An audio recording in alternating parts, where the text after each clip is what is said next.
Tyler's Happy Hour is filmed in front of a live studio audience. What's going on, guys? Welcome back to Tyler's Happy Hour, shot right down here in my grandma's basement. As always, how are we doing today? Good. Awesome. So today it will be a review video, but it's not going to be reviewing any specific spirit. I just got a glass of whiskey in front of me. And I want to review an event that I went to on Saturday called the Buffalo Whiskey Riot. This is, I believe, the second year they've done it. I know that this year it was a little bit bigger than last year. I did not go last year. I wanted to, didn't get around to it, but this year, my friend's lovely fiance, Emily, thank you, Emily, bought me and him tickets for Christmas, and we both went, and we both loved it. We had some things to take away from it. We had some things we'd like to add to it. If anybody out there's listening and can make that happen, awesome. But yeah, I just kind of wanted to give a brief overview of what it's like. My review on it, what I liked, what I didn't like, and go from there. So for starters, Buffalo Whiskey Riot. Like I said, I didn't go there last year, so I don't know how much bigger, but I definitely think it was bigger this year, because they did change venue. It was at the Adams Mark Hotel downtown Buffalo last year.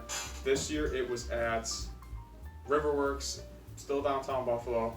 And they had over 200 whiskeys you could try. I'm not exactly sure the amount of vendors, but there were over 200 whiskeys to try easily. When I walked in the door, I could definitely tell.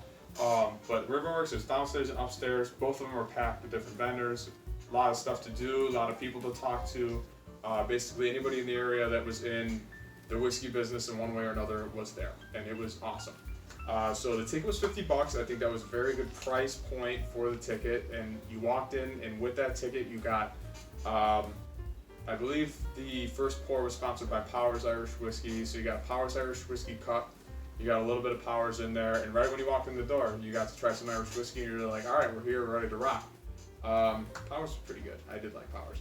Anyway, so you got that souvenir cup with you, and you take that cup around, and you'd walk around and you'd taste whatever you wanted, basically. With over 200 whiskeys, you obviously can't try them all, so you'd have to pick and choose what you wanted. But in your pamphlet that you get at the door was 5 cocktail tickets. So if you're not exactly a whiskey person, but you fancy a whiskey cocktail every now and again, you can take those 5 tickets to the certain stands, and they had pre-made cocktails ready to go. You just walk in, give them your ticket, get it, and you can walk around with a whiskey cocktail. So that was really cool. I like how they did that. So it kind of gave brands a little bit of an opportunity to show what their product can be used for, rather than here it is on the rocks, like you either appreciate it or you don't. So that was really cool. I like that they did that. One of the things I think they could have changed, or at least maybe next year they could change a little bit more, was I think the music was a little too loud. They had a live band, and the live band was great, don't get me wrong.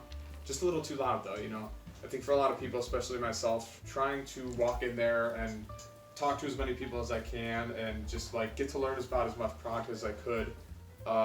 You find yourself screaming over people a decent amount. I think a really good acoustic band would be cool. But like I said, don't get me wrong, music was great, just a little too loud. And I think maybe with $50, you could get like a bag of pretzels or something, because I found myself, there is food available to buy, which is cool. I'm sure a lot of people took that opportunity. But I think maybe like a bag of pretzels, maybe a bag of crackers to cleanse your palate, just something to like hold you over, because it is 3 hours. So it's from 4 p.m. to 7 p.m.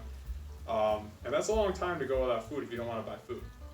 So I think with $50, you could get a bag of something, or at least like a slice of pizza halfway through or something.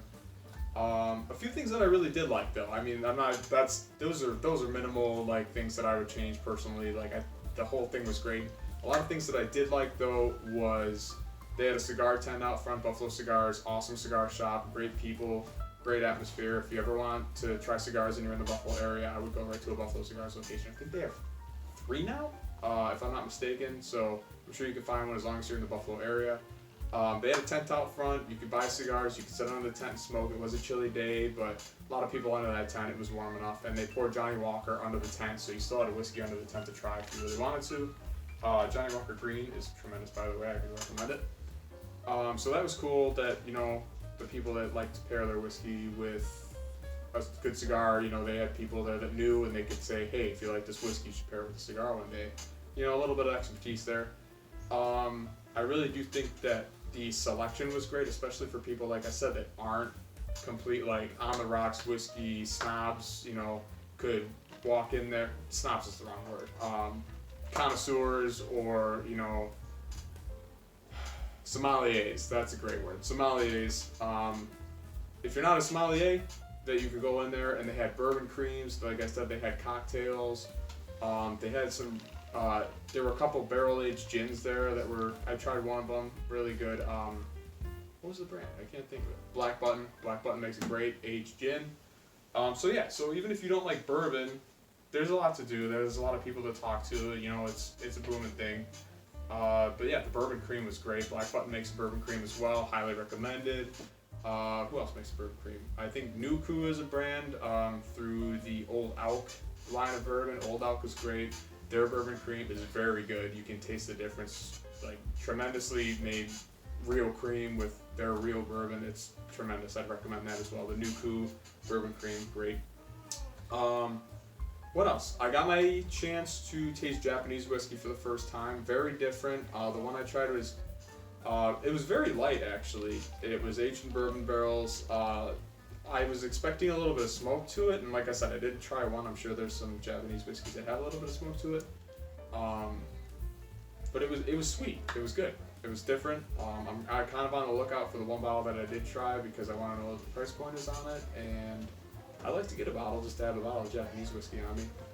Some others that I really did like were High West makes a Campfire. I think it's a mix between a bourbon whiskey and a rye whiskey, and it's got some smoke to it, so it's not like Scotch smoke. It's like, you know, it's different. It's not like bourbon. It's not like rye. It's both of them, and they add some smoke to it, which is cool. Caval makes an oat whiskey. I actually have a bottle of that. I went to my liquor store and I ordered a bottle of that, so that should be here. I'm hoping to do a tasting on that next week sometime. What else did I like? Sagamore makes a double oaked rye. I really like that one. That I know for a fact I can get around here, but the price point is kind of out of my price point right now. So I'll come back. It's like $60, but $60 to buy a couple of the bottles at the bar. So I'm gonna wait on that. I'll probably do a review if I ever get around to buying that. Like I said, that Nuku bourbon cream is really good. But overall, not getting off track to rating different bourbons and tasting different bourbons. Overall, I would give the event like 4.5 out of 5 simply because, like I said, I did want to walk in there. I wanted to talk to some people. It was a little loud. You know, I think for $50, I get to, you know, we get to try a lot of whiskey, but maybe like a bag of pretzels or something, you know, to cleanse the palate. I mean, they let you bring them in if you thought about it. I didn't think about it, so definitely for next year, I will be bringing something to cleanse the palate along the way, something to munch on. But overall, yeah, 4.5 stars out of 5. If you're in the Buffalo area next year, it was on it was February 29th. So if you're in the Buffalo area, end of February next year, early March next year, if you figure out when it is, or you have ever been wanting to go, I would highly recommend it. Definitely worth the $50. It can only get better from here. And yeah, if you were there and you have some other stuff to say about it, please leave it in the comments. I'd love to know what you thought about it personally. Any new bourbons or whiskeys, or any type of whiskey that you found there that is different that you would highly recommend, throw it down there as well. Be sure to like the video, comment, as always, and I'll see you next time. Cheers.